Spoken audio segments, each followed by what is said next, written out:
है बाबूराव, रतन शास्त्री का पार्टनर। एक एक्टर जिसकी बेजोड़ एक्टिंग और दमदार आवाज ही उनकी पहचान है। ओ मैं सवेरे सवेरे तो जैसे बंदे के मुंह नहीं लगना चाहता, परे हट तू। ना जाने कितनी ही फिल्मों में आपने इस बेहतरीन एक्टर को छोटी छोटी भूमिकाओं में बड़ा असर छोड़ते हुए देखा होगा। बेटा पूरी जिंदगी गुजारी है मैंने इन लोगों के साथ, बहुत भले लोग हैं। ये जितने बेहतरीन एक्टर हैं, उससे कहीं बेहतर इंसान भी हैं, जो आज भी अपनी जड़ों और मूल्यों से जुड़ा हुआ है। जब आप लोगों को इतना सब कुछ मालूम है, तो इन लोगों के खिलाफ एक्शन लेने में आपको प्रॉब्लम क्या है? जहां एक और एनएसडी में दाखिला लेकर लोग हिंदी सिनेमा में पहचान बनाने का सपना देखते हैं, वहीं ये एक्टर एनएसडी करने के बाद भी मुंबई जाने से परहेज करता रहा और रंगमंच में ही रमा रहा। अरे चावल पका के माठी पिलाओ उसे, तेरी छाती से कुछ नहीं निकलेगा। कई लोगों के दबाव में जब वीरेंद्र सक्सेना ने मुंबई का रुख किया, तो बॉलीवुड में भी एक गंभीर, दमदार और बेमिसाल एक्टर की पहचान बनाई। लेकिन आपको जानकर ताज्जुब होगा कि रुपहले पर्दे पर 30 साल चमकने के बाद एक बार फिर ये कलाकार रंगमंच की दुनिया में लौट आया, जो विरले ही देखने को मिलता है। मारुति से शादी करा देना उसकी, लड़के से कराने की क्या जरूरत है? नमस्कार, प्रणाम, आभार। आप देख रहे हैं अपना पसंदीदा चैनल सिनेमा सफर आरजे प्रीति कमल के साथ, और बात हो रही है दमदार अभिनेता वीरेंद्र सक्सेना की। अरे भाई जी, मैं तुम हो कहाँ? आज तो तुम्हें वो काम करना था। कैरेक्टर आर्टिस्ट के तौर पर पहचाने जाने वाले सबसे दमदार अभिनेताओं की बात की जाए तो उस फहरिस्त में वीरेंद्र सक्सेना का नाम शामिल है। I know what you want to say, mister Saxena, लेकिन इसका मतलब ये नहीं कि पुलिस हाथ पर हाथ रख कर बैठी रहे। हिंदी सिनेमा में गिनती के एक्टर रहे हैं जिन्हें पर्दे पर देखकर लगता ही नहीं कि वो एक्टिंग कर रहे हैं। वीरेंद्र सक्सेना का नाम भी उन्हीं चंद लोगों में शुमार है जिनकी सरल लेकिन सधी हुई अदाकारी देखकर अलग ही एहसास जगाता है। क्या चाहिए तुम्हें? Good day. पैसे है तुम्हारे पास? नहीं। तो फिर? हिंदी सिनेमा में जिन चंद चरित्र अभिनेताओं को फैंस उनकी आवाज से पहचान लेते हैं, उनमें दमदार कलाकार वीरेंद्र सक्सेना का नाम सबसे आगे की कतार में आता है। मल्ली तू मेरे होटल आना, मैं तेरे को छोटी छोटी इडली बना के खिलाऊंगा। इन सब के बावजूद जानकर हैरानी होती है कि ये एक्टर कभी बड़े बैनर्स और डायरेक्टर्स की पसंद नहीं रहा। क्या थी इसकी वजह, जानेंगे आगे। अगर अम्मा ने कहा है कि नथ रेत में गिरी है तो सुबह तक उसको ढूंढ के देना पड़ेगा। साथ ही बताऊंगी कि एक राजा के सहायक की नौकरी छोड़कर वीरेंद्र कैसे एक्टिंग की दुनिया में आए। साथ ही जानेंगे कि इतना बेहतरीन एक्टर होने के बावजूद उन्हें अपने काबिलियत के हिसाब से काम क्यों नहीं मिला। तुम बुज़दिल हो, ये सब उसकी शरारत है, मैं इसका पर्दाफाश कराऊंगा। साथ ही आपको रूबरू कराऊंगी वीरेंद्र सक्सेना की उस गलती से जिसका पछतावा उन्हें आज भी है। इन सारी बातों पर आने से पहले जान लेते हैं कि एक छोटे से शहर के सीधे साधे लड़के के एक्टर बनने की कहानी। सरकार से मिल रहा है। 25 नवंबर 1957 को वीरेंद्र सक्सेना का जन्म मथुरा के एक मध्यम वर्गीय परिवार में हुआ था। ये अपने परिचितों के बीच वीरू के नाम से पहचाने जाते हैं। 4 भाई बहनों में वीरेंद्र सबसे छोटे थे। वीरेंद्र सक्सेना के पिता राज बहादुर सक्सेना स्टेनोग्राफर थे। परिवार पर वक्त ने कुछ ऐसा सितम किया कि इनके पिता बहुत जल्द ही ये दुनिया छोड़कर चले गए। ऐसे में परिवार की जिम्मेदारी वीरेंद्र के बड़े भाई पर आ गई। चूंकि वीरेंद्र भी पढ़ने लिखने में अच्छे थे, तो उन्होंने भी परिवार की मदद के लिए बच्चों को ट्यूशन पढ़ाना शुरू कर दिया। मेरे बचपन के दिनों में एक बार मेरे पिता एक सुंदर सी टॉर्च लाए, जिसके शीशे में गोल खांचे बने हुए थे, जैसे कि आजकल की कारों की हेडलाइट में होते हैं। वीरेंद्र ने मथुरा के केडी डिग्री कॉलेज से बीएससी पूरी की और फिर पॉलिटिकल साइंस में एमए करने के लिए यूनिवर्सिटी में दाखिला ले लिया। हालांकि जल्द ही पॉलिटिकल साइंस से इनका मन ऊब गया और इन्होंने एमए बीच में ही छोड़ दिया। ऐसा इसलिए भी कि पढ़ाई का असल उद्देश्य क्या है, ये बात समझाने की तरकीबें मध्यम वर्गीय परिवार में कम ही मिलती हैं। दादी ने कहा, बेटा उजाले में थोड़ी आग भी रहती तो कितना अच्छा होता। वीरेंद्र बचपन से ही बहुमुखी प्रतिभा के धनी थे। ये अच्छा गाते थे, अच्छी कॉमेडी करते थे, बढ़िया पोस्टर बनाते थे और लोगों को खूब हंसाते भी थे। इन सब प्रतिभाओं का फायदा वीरेंद्र को ये हुआ कि उन्हें मथुरा में लोकप्रियता मिलने लगी। मथुरा के लोग वीरेंद्र को जानने पहचानने लगे। मेरी बेटी की दिमागी हालत ठीक नहीं थी। फिर एक वक्त ऐसा भी आया जब अपने शहर मथुरा में वीरेंद्र बोर होने लगे। यही वजह रही कि 1976 में एक दिन अपने दोस्त दिलीप चौधरी के साथ मथुरा छोड़कर दिल्ली चले आए। रहना खाना दिलीप के यहाँ ही मिला और यहीं पर राजा महेंद्र प्रताप के यहाँ उनके असिस्टेंट के तौर पर नौकरी भी मिल गई। राजा महेंद्र प्रताप को वीरेंद्र की हैंडराइटिंग बहुत पसंद आती थी। वो अपनी सभी चिट्ठियां वीरेंद्र सक्सेना से ही लिखवाया करते थे। इसी बीच दोस्त अनिल चौधरी ने इनसे एक नाटक में छोटा सा एक रोल निभाने की गुजारिश की। इस नाटक का नाम था इन्ना की आवाज। चूंकि मथुरा में अपने स्कूल और कॉलेज के दिनों में Virendra Saxena extra curricular activities में हिस्सा लेते रहते थे, तो उन्होंने थोड़ी हिचकिचाहट के बाद आखिरकार उस नाटक का ऑफर स्वीकार कर ही लिया। वो रोल तो काफी छोटा था, लेकिन वीरेंद्र सक्सेना ने उस भूमिका को बड़ी परफेक्शन के साथ निभाया। मेरी एक ही बच्ची थी। लोगों ने पसंद करना शुरू किया तो वीरेंद्र को लगा कि यही तो वो चाहते थे। अखबार में नाम प्रकाशित हुआ और लोगों से हौसला अफजाई मिली तो वीरेंद्र ने नौकरी छोड़ दी। इनके भाई राजेंद्र स्वरूप सक्सेना LIC में काम करते थे। उन्हें वहाँ 500 रुपए मासिक वेतन मिलता था, जिसमें से 100 रुपए वो वीरेंद्र को भेज देते थे। साथ ही वो बाकी खर्चे पोस्टर वगैरह का डिजाइन तैयार करके निकाल लेते थे। कुछ इसी तरह वीरेंद्र सक्सेना की जिंदगी चल निकली। भैया, कल पुलिस ने मेरे को थाने में बंद कर दिया। इसी बीच दोस्त अनिल चौधरी ने इनकी मुलाकात चर्चित नाट्यकर्मी MP रैना से करा दी। रैना ने वीरेंद्र को अपना थिएटर ग्रुप प्रयोग ज्वाइन करने का ऑफर दिया। वीरेंद्र ने भी उनका ऑफर स्वीकार कर लिया।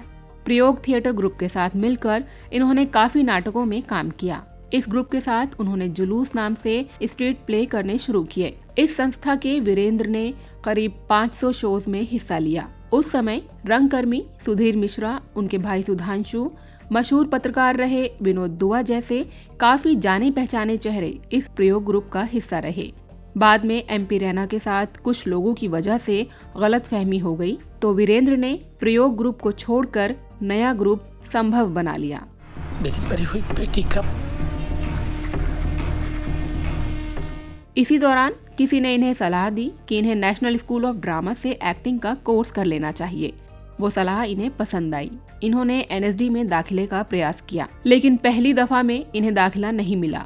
उसके बाद साल 1979 में इन्हें NSD में दाखिला मिला। 3 साल तक NSD से एक्टिंग की पढ़ाई करने के बाद भी इन्होंने मुंबई जाने का कोई इरादा जाहिर नहीं किया। ये दिल्ली में रहकर ही और कुछ सालों तक थिएटर करते रहे। यहीं इन्होंने कुछ फिल्मों और TV शोज में काम किया था। हालांकि इन सब के बाद भी मुंबई जाने में इन्हें कोई दिलचस्पी नहीं थी। Johnny, यस बाबा। eating 5 star. नो पापा। श्याम बेनेगल के मास्टरपीस शो तमस में इन्होंने जर्नैल सिंह का रोल निभाया था। उस रोल ने इन्हें काफी लोकप्रियता दिलाई। अखबारों और मैगजीन्स में इनकी खूब चर्चा हुई थी। इस लोकप्रियता का एक फायदा इन्हें ये भी हुआ कि मुंबई में भी फिल्म इंडस्ट्री के लोग इन्हें पहचानने लगे थे।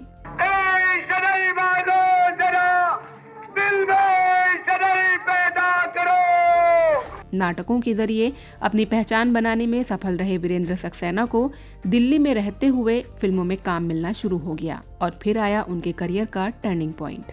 उन्हें गोविंद निहलानी का बुलावा 1988 की फिल्म तमस के लिए आ गया। इस फिल्म ने खूब सुर्खियां बटोरी और वीरेंद्र सक्सेना की एक्टिंग की काफी चर्चा हुई। इस वक्त वीरेंद्र सक्सेना ने अपने करियर के लिहाज से एक बड़ी भूल की। उन्हें तमस के बाद तुरंत मुंबई आ जाना चाहिए था, लेकिन इस वक्त तक वो दिल्ली में ही बने रहे। किसकी शरारत है? मैं उनके दुकान नहीं होने दूंगा। तुम्हें सारा खेल चलवाया है। 6 सालों तक दिल्ली में थिएटर करते रहने के बाद एक दिन जब वीरेंद्र सक्सेना को एहसास हुआ कि केवल थिएटर के भरोसे ही जिंदगी नहीं गुजारी जा सकती, तो वो फिल्मों में काम करने के इरादे से मुंबई आ गए और यहाँ वो अपने एक जानकार वसंत चौधरी के यहाँ लंबे वक्त तक रहे। कहाँ रख दिया मेरी जुराबें? मिलने दिए भाई, भूल कर जाओ ना मेरे को। जैनब उसकी सौतेली माँ है, लेकिन मैं उसका सगा बाप। यहाँ आकर उन्हें एहसास हुआ कि तमस की रिलीज के ठीक बाद मुंबई ना आकर उन्होंने बड़ी भूल कर दी थी। दरअसल उस वक्त तक मुंबई में उनके खूब तलाश होती थी, लेकिन जब ये मुंबई पहुंचे तब तक लोग इन्हें भूल चुके थे। नतीजा ये हुआ कि मुंबई ने इनका कड़ा इम्तिहान लिया और दिल्ली में एक्टिंग जगत का एक बड़ा नाम होने के बावजूद वीरेंद्र सक्सेना को मुंबई में जीरो से शुरुआत करनी पड़ी। मैं मल्ली को कुछ नहीं किया। मैं कसम खाता हूं, मैं मल्ली को कुछ नहीं किया। नहीं। मुंबई में अपने करियर के शुरुआती सालों में वीरेंद्र सक्सेना ने 1985 में मैसी साहब और खामोश जैसी कुछ फिल्मों में भी काम किया। मुंबई आने के बाद भी वीरेंद्र सक्सेना ने कुछ समय तक थिएटर में ही काम किया। इस दौरान महेश भट्ट से इनकी बढ़िया जान पहचान हो गई। महेश भट्ट इनके टैलेंट से काफी प्रभावित थे। इसी बीच 1990 में महेश भट्ट की सुपरहिट फिल्म आशिकी में इन्हें छोटा सा रोल मिला। फिल्म का बेहद मशहूर गाना तू मेरी जिंदगी है वीरेंद्र सक्सेना पर ही फिल्माया गया था। मेरी जिंदगी है। महेश भट्ट के साथ ही इन्होंने फिल्म दिल है कि मानता नहीं में भी काम किया। महेश भट्ट के साथ वीरेंद्र के रिश्ते एक वक्त बहुत अच्छे थे। वीरेंद्र सक्सेना बताते हैं कि वो एक ऐसे निर्देशक हैं जिनके साथ हर किसी को काम करना चाहिए। मैंने उनके साथ दिल है कि मानता नहीं और नाराज में काम किया। महेश भट्ट बहुत अच्छे निर्देशक रहे हैं। उनको किरदार की बहुत अच्छी समझ है। एक समय के बाद पता नहीं क्यों वो मुझसे नाराज हो गए। वजह क्या रही मुझे तो मालूम नहीं। बहुत सोचता हूँ तो यही समझ आता है कि शायद मैंने ही कभी कुछ बोल दिया होगा। गलती मेरी ही रही होगी। भट्ट साहब के साथ काम करना हर आदमी के लिए बहुत जरूरी है। अपने फिल्मी करियर में वीरेंद्र सक्सेना ने 130 से ज्यादा फिल्मों में काम किया। इस कलाकार की एक्टिंग की काबिलियत और गहराई को अगर आप महसूस करना चाहते हैं तो फिल्म तमस के अलावा फिल्म टुन्नू की टीना, सुधीर मिश्रा की धारावी, श्याम बेनेगल की अंतर्नाद और हाल के दिनों की फिल्में सोनू के टीटू की स्वीटी, सुपर 30 जरूर देखिएगा। मारुति से शादी करा देना उसकी, लड़के से कराने की क्या जरूरत है। इसके अलावा साल 2000 में आई फिल्म बिच्छू में वीरेंद्र सक्सेना ने अपनी एक्टिंग से जो छाप छोड़ी उसे दर्शक आज भी दिल से याद करते हैं। इस फिल्म में उनकी अदायगी देखकर लगता ही नहीं कि वो एक्टिंग कर रहे हों। ऐसा लगता है कि सामने कोई रियल सीन चल रहा हो। शराब तो पीता नहीं, सिगरेट तो पीता नहीं है, कोई और शौक भी तेरे। वीरेंद्र सक्सेना के साथ दिक्कत ये रही कि वो बहुत अंतर्मुखी और संकोची स्वभाव के हैं और खुलकर अपनी बात किसी से कह नहीं पाते। एक संवेदनशील और बेहतरीन एक्टर की पहचान के नाते अपने से चलकर जो काम उनके पास आता वही रोल उन्हें करने को मिलते थे। इनमें से ज्यादातर भूमिकाएं बहुत छोटी हुआ करती थी। यही वजह रही कि उनकी प्रतिभा और हुनर के मुताबिक उन्हें आज तक काम नसीब नहीं हुआ। आज मेरे दिल से लहू टपक रहा है। आज मुल्क के साथ गद्दारी हो रही है सेवान। 65 पार की उम्र में अब जाकर वीरेंद्र सक्सेना को ये महसूस होता है कि उनसे कहीं न कहीं चूक हुई है। यही वजह है कि वो अक्सर कहते हैं कि मुंबई एक बाजार है, यहाँ दिखना, बेचना और खरीदना आना चाहिए। ये सब मुझे शुरू में पता ही नहीं था। किसी लड़की के चक्कर में तो नहीं पड़ गया तू? वीरेंद्र सक्सेना के करियर की प्रमुख फिल्मों की बात करें तो सूरज का 7वां घोड़ा, कभी हाँ कभी ना, दामिनी, आईना, जिद्दी, परदेसी बाबू, अर्जुन पंडित, शूल, बिच्छू, साथिया, रुद्राक्ष, बंटी और बबली, सरकार, अता पता लापता, शागिर्द, तेरा क्या होगा जॉनी, संकट सिटी, लखनऊ सेंट्रल अहम फिल्में रहीं। वीरेंद्र सक्सेना ने कुछ हॉलीवुड फिल्मों में भी काम किया। इनके नाम हैं White Rainbow, Vanity Fair, Cotton Mary और इन कस्टडी। तुम लोगों से कुछ नहीं होना। मैं सीधा लोगों से गल करांगा, उनसे सीधा बात करांगा। बात अगर टीवी की करें तो वीरेंद्र सक्सेना ने कई लोकप्रिय टीवी शोज में भी काम किया। इनमें सबसे प्रमुख नाम है अजनबी, जस्सी जैसी कोई नहीं, किस देश में है मेरा दिल, महायज्ञ, भंवर, अफसर बिटिया, कितनी मोहब्बत है, यात्रा, ब्योमकेश बख्शी, भारत एक खोज, वागले की दुनिया, फिर वही तलाश और भाग्य लक्ष्मी। इडली, डोसा, बड़ा, पसीना टुपा। वीरेंद्र सक्सेना ने 1994 में आई फिल्म तर्पण में प्लेबैक सिंगर के तौर पर भी काम किया था। बहुत कम लोगों को पता होगा कि वीरेंद्र सक्सेना ने लेख टंडन के धारावाहिक दिल दरिया में शाहरुख खान के पिता का रोल किया था और ये शाहरुख खान का पहला धारावाहिक था। ओए तुम लोग ये क्यों नहीं समझते कि ये नतीजा नंद किशोर का नहीं मेरा निकला है? आमतौर पर रंगमंच का कलाकार जब एक बार सिनेमा की दुनिया यानी बड़े पर्दे पर अभिनय कर लेता है तो अमूमन रंगमंच पर नहीं लौटता। वीरेंद्र सक्सेना इस मामले में बिल्कुल अलग रहे।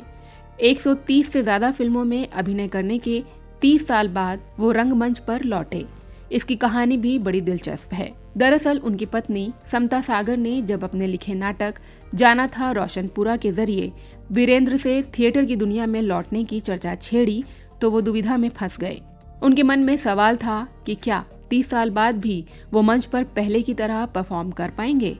काफी उधेड़-बुन के बाद 1982 में एनएसडी से पास आउट ये कलाकार थिएटर की दुनिया में भी वापस लौटा और बेहतरीन अभिनय से सबको चौंका दिया। फिर 30 साल बाद में एक दोबारा से नाटक करने के लिए आया जिसको मेरी बीवी ने लिखा है, समता सागर ने, जिसको अवार्ड भी मिला है। बेहतरीन फिल्म निर्देशकों पर बात करते हुए वीरेंद्र सक्सेना कहते हैं कि श्याम बेनेगल के साथ काम करने का बहुत अच्छा अनुभव रहा। वो एक ऐसे निर्देशक हैं जो आपकी अदाकारी में दखल नहीं देते हैं। वो आपको अपनी फिल्म में तभी लेते हैं जब वो आप पर विश्वास करते हैं। और एक और नाम है गुड्डू धनोवा का। उनके साथ जिद्दी, बिच्छू और जाल द ट्रैप में काम किया है। उनके साथ भी काम करने का बहुत अच्छा अनुभव रहा है। तू तो कह रहा था कि कोई लड़की नहीं है, तो फिर ये? आपको जानकर हैरानी होगी कि जाने माने निर्देशक अनुभव सिन्हा वीरेंद्र सक्सेना के स्टूडेंट रहे हैं। अपने स्ट्रगल के दिनों में अनुभव जब भी मुंबई आते थे तो वीरेंद्र सक्सेना के साथ ही रहते थे। अनुभव सिन्हा के निर्देशन में वीरेंद्र ने फिल्म भीड़ में बेहतरीन काम किया। वीरेंद्र कहते हैं कि उन्होंने हमेशा अपनी शर्तों पर जिंदगी जी है। अगर उन्हें कोई डायरेक्टर या प्रोड्यूसर पसंद नहीं आया तो फिर चाहे वो फिल्म या सीरियल कितने भी बड़े क्यों न रहे हों, उन्होंने उनमें काम नहीं किया। बकौल वीरेंद्र वो छोटा और कम पैसों का काम करना अधिक पसंद करेंगे बजाय इसके कि किसी ऐसे इंसान के साथ काम करें जो उन्हें पसंद ना हो। नारियल का चटनी भाई, चटनी के लिए माफ करना अन्ना, चटनी सिर्फ एक बार मिलेगा। इनकी निजी जिंदगी के बारे में बात करें तो इन्होंने समता सागर से शादी की है जो खुद भी पेशे से एक एक्टर है। आप उन्हें कई टीवी शोज में भी देख चुके होंगे। दोनों की कोई संतान नहीं है। आज भी इस कलाकार के मन में अपनी मिट्टी और अपना शहर मथुरा बसता है। वो इस शहर को आज भी बहुत मिस करते हैं और जब भी मौका मिलता है तो मथुरा जरूर जाते हैं। आपका अपने दिल में इस तरीके की फिक्र पैदा करने की कोशिश मत करो, कुछ नहीं होगा, कहीं नहीं जाएंगे हम। वीरेंद्र सक्सेना एक समय सेंसर बोर्ड के सदस्य भी रह चुके हैं। उन्होंने एक बार कहा था कि ना चाहते हुए भी मैं दिल्ली से थिएटर छोड़कर मुंबई चला गया था, लेकिन मेरे अभिनय में चाहे टीवी हो या फिल्में हमेशा थिएटर की छाप रही है। 2 इडली 2 डोसा, 2 इडली 2 डोसा। तो ये थी काबिल एक्टर वीरेंद्र सक्सेना की कहानी। ये पेशकश कैसी लगी कमेंट करके जरूर बताइएगा। जानकारी पसंद आई हो तो चैनल को लाइक, सब्सक्राइब और शेयर जरूर करिएगा। आपसे फिर होगी मुलाकात किसी और फिल्मी शख्सियत की कहानी के साथ। नमस्कार।